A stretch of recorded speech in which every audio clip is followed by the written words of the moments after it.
President-elect Trump returning to the Oval Office on Wednesday to meet with President Biden for the first step of what has been promised to be a peaceful transfer of power.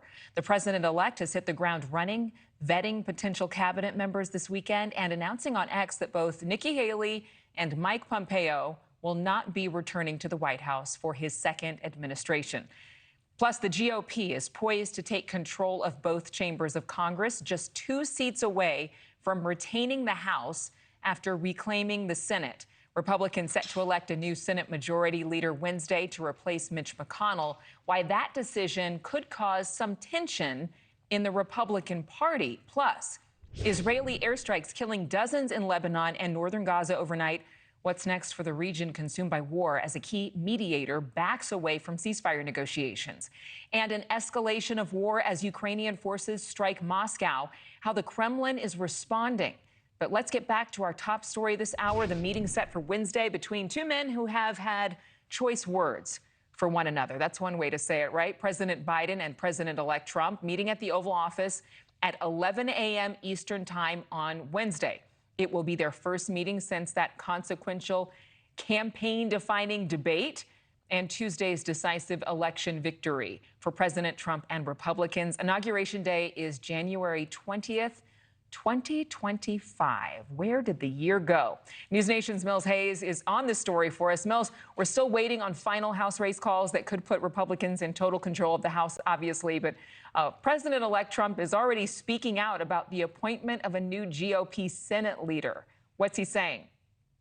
Hey, Adrienne. Well, Trump took to Truth Social today saying that any Republican senator who wants to be in leadership must agree to recess appointments. Now, this would allow Trump to name people to his cabinet while the Senate is in recess. He went on to say that no judges should be approved during this period because he doesn't want Democrats to ram through their judges while Republicans fight over who is in Senate leadership. Now, Florida Senator Rick Scott, who is in the running for Senate leadership and has also been endorsed by Senator Marco Rubio, he retweeted Trump saying that he would do whatever it takes to get the president-elect's nominations through as quickly as possible.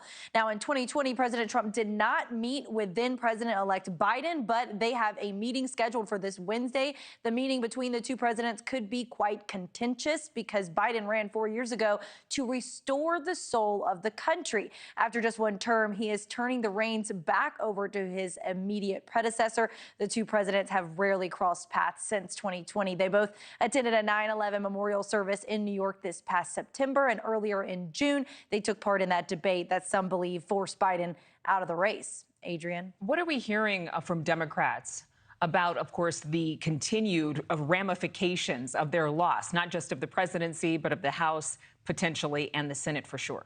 Well, there's a lot of finger pointing in the Democratic Party over the loss. Harris campaign advisors are blaming Biden advisors for him not dropping out of the race sooner.